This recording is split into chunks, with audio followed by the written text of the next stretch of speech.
बस यूं ही इस सेगमेंट में तहे दिल से स्वागत आपका। मां की ममता और पिता की क्षमता, इसका अंदाजा कोई लगा नहीं सकता। ये एक दुनिया भर में सच्चाई है।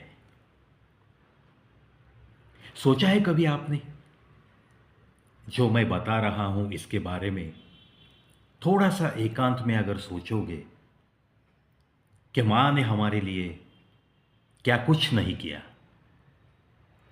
मां ने परिवार के लिए क्या क्या किया, और वैसे जितनी जिंदगी अपनी मां को मिली है उतनी सारी जिंदगी का अगर आप हिसाब लगाओगे तो मां अपने खुद के लिए कितना जी है, कितना जीती है वो। खुद के लिए कुछ भी बिना सोचे, सिर्फ परिवार का भला चाहते हुए, खुद की सेहत की तरफ भी ज्यादा ध्यान न देते हुए,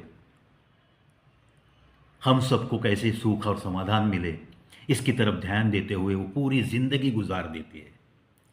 न जाने कितने सारे त्याग करती रहती है, बिना बात किए सब कुछ करते रहती है।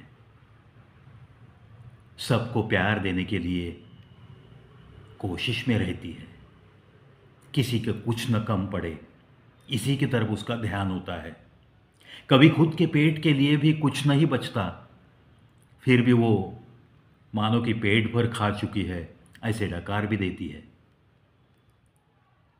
बड़ी अजीब होती है न मां। और ये पिता ना कभी रोता है, ना कभी किसी मौसम जब बदलता है तो उसका कुछ असर इस पे होता है, और ना ही कुछ तकलीफ तुम्हें बोलता है। इसकी एक क्षमता, वो भी तो एक अजीब प्रकार है। इसका अंदाज़ा आप और हम कभी लगा नहीं सकेंगे। इसीलिए मुझे ये पंक्ति तो बड़ी बड़ी अच्छी लगी और सच्ची लगती है, और सच्ची बिल्कुल सच्ची ही है। माँ की ममता और पिता की क्षमता का अंदाज़ा ना किसी को लगा है, ना किसी को लगेगा।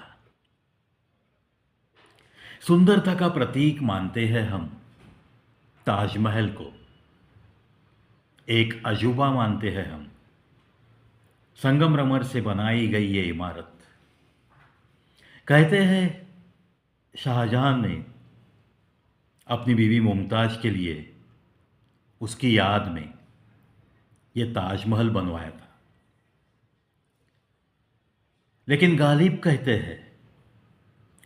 कहते हैं रिश्तों की अहमियत को पहचानना सीखो, और जो भी रिश्ते बनाओगे उन रिश्तों को थोड़ा सा वक्त देना भी सीखो। क्योंकि ताजमहल तो दुनिया देखती है, दुनिया ने देखा है, मगर जिसके लिए बनाया गया है वो मुमताज इस ताजमहल को देख ना सकी। उसने नहीं देखा ये ताजमहल। ये समझाने का एक जो तरीका होता है शायर लोगों का, दो चार पंक्तियों में कितना सारा जिंदगी का सारांश बता देते हैं। इसीलिए हम जो कोई भी रिश्ता बनाते हैं, हमारे जो कुछ भी रिश्ते हैं, चाहे खून के हो, चाहे हमने बनाए हुए हो, चाहे कोई यूं ही जिंदगी की राह में बने हुए कोई रिश्ते हो, लेकिन हर रिश्ते की कुछ न कुछ अहमियत हमारे दिल में ज़रूर होती है ना।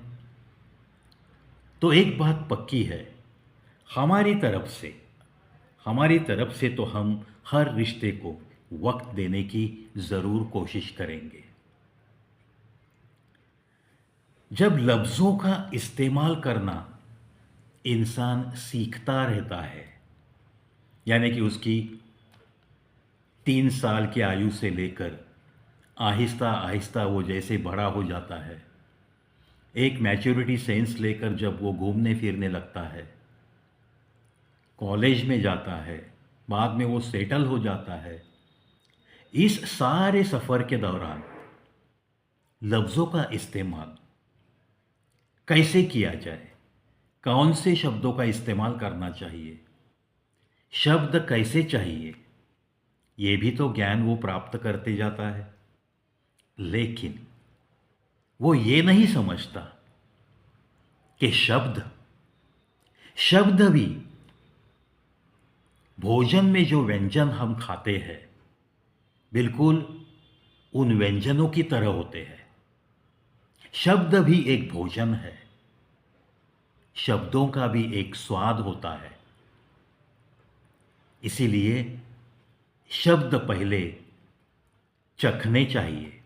जैसे हम भोजन चखते हैं वैसे ही शब्द पहले चखने चाहिए। अगर स्वयं को वो अच्छे नहीं लगते, उसका स्वाद अच्छा नहीं लगता, तब जाके औरों को भी वो शब्द हम परोसेंगे नहीं, इतना ही ठान लेना है। शब्दों का इस्तेमाल जो इंसान सही तरीके से करता है, ना उसे कभी कोई पछतावा होगा, ना कभी कोई परेशानी उसे घिरेगी। बिल्कुल वो हंसता खेलता जिंदगी जीता हुआ नजर आएगा। ये जमाना, ये भीड़, ये मत समझना कि हर भीड़ को सुधारने का जिम्मा उस परवरदिगार ने सिर्फ आपको दिया है।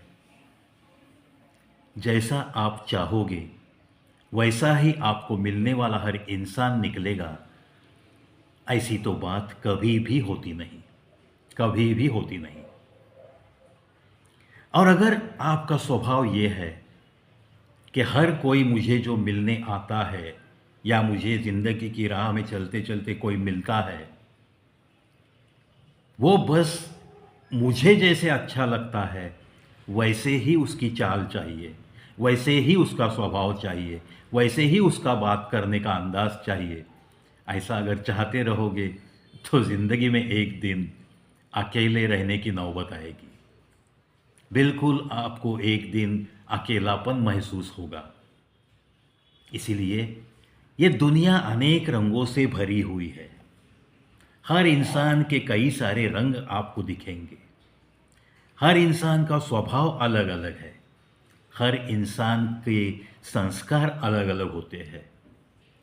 उसका बात करना, उसका चलना, उसका समाज में घुल मिल के रहना या ना रहना, ये सारी बातें निर्भर होती है उसका बचपन कहाँ गुजरा है, उस पे क्या बीती है, नियति ने उसे कितने तूफानों का सामना करने लगाया है।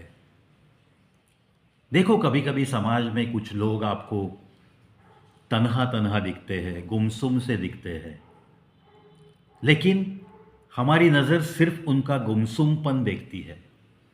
वो गुमसुम क्यों है वहाँ तक हमारा दिमाग पहुँचता ही नहीं, और हम उसे टीज करने लगते हैं। क्या यार तू बात नहीं करता, तू बहुत गुमसुम रहता है यार, किस सोच में डूबा रहता है तू, कुछ खुशियाँ नहीं मनाने का अंदाज तेरे पास, कुछ लोगों के साथ मिलने जुलने का अंदाज नहीं तेरे पास। बिल्कुल ऐसे हम कमेंट्स पास करते रहते हैं, लेकिन ये सरासर गलत बात है। किसी के बारे में पूरी तरह से जानकारी लेना यह हमारा फ़र्ज़ है। और अगर आपको ये लगता है कि वो किसी तकलीफ़ से जूझ रहा है इसीलिए वो गुमसुम गुमसुम सा है, तब जाके उस उलझन की सुलझन कुछ निकलती है क्या, ये पहले आपको देखना है। खामखा मैं इसको सुधारने गया, मैं उसको सुधारने गया, ऐसी बातें अगर आप करते रहोगे और भीड़ के हर इंसान को सुधारने की कोशिश करोगे तो ये गलत साबित होता है।